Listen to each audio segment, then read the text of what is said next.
Dear users, we are the lifeblood of YouTube. Group action by the users necessitates a response from YouTube. We engaged in group action, and YouTube's initial response was to remove the video calling for action and to suspend the Thunderfoot account for 2 weeks.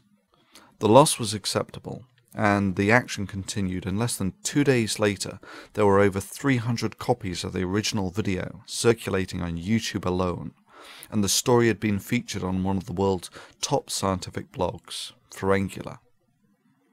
YouTube has not directly contacted me, but their action in reinstating the Thunderfoot account and dropping the community guidelines violation accusations that they themselves had made suggest that YouTube may be regretting their initial course of action. I just want to highlight that point. YouTube, a multinational billion-dollar megacorp, was willing to retract a community guidelines violation that they had lodged due to user action. Oh yes, group action by the users necessitates a response from YouTube. Naturally, this action would have been ineffective without dissatisfied users. This action would have been redundant if YouTube's complaint system was not infuriating and ineffective. The effectiveness of this protest has alerted YouTube to the state of play. This being the case, I suggest that people now refrain from writing further letters to YouTube, at least at the current time. It is not our intent to damage YouTube. This is simply a statement by the users, demonstrating that we have the power to launch effective action, and we are willing to do so if the conditions get unacceptable.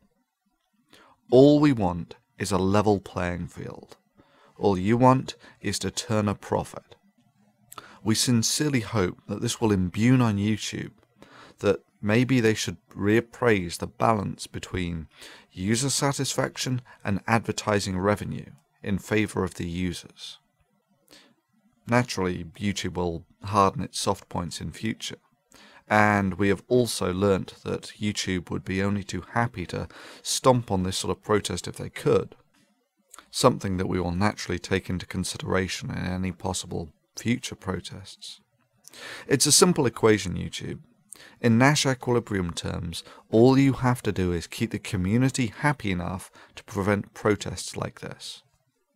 Regrettably, you've probably left it a little late, in that a community that feels harassed and beleaguered behaves in a far more cohesive fashion, again shifting the balance of power in favor of the users.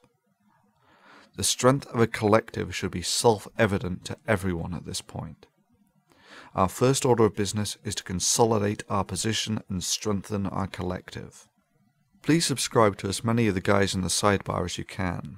This will give us a nodal defense structure such that the loss of anyone will have a reduced impact on the ability of the collective to initiate a communal response. Also, add as many of them as you can as friends. We will see what YouTube does about vote bots, but until it does, our response will be to notify all friends of any attack. Yeah, that's right, creationists and the such like. You vote bot a video, and you will turn it from being a bombed video into a top-rated video. Like I say, this is not our first choice of action. This is a workaround, a necessary response. Only YouTube can provide the solution here. All we want is a level playing field. Best wishes and congratulations, users. Thunderfoot.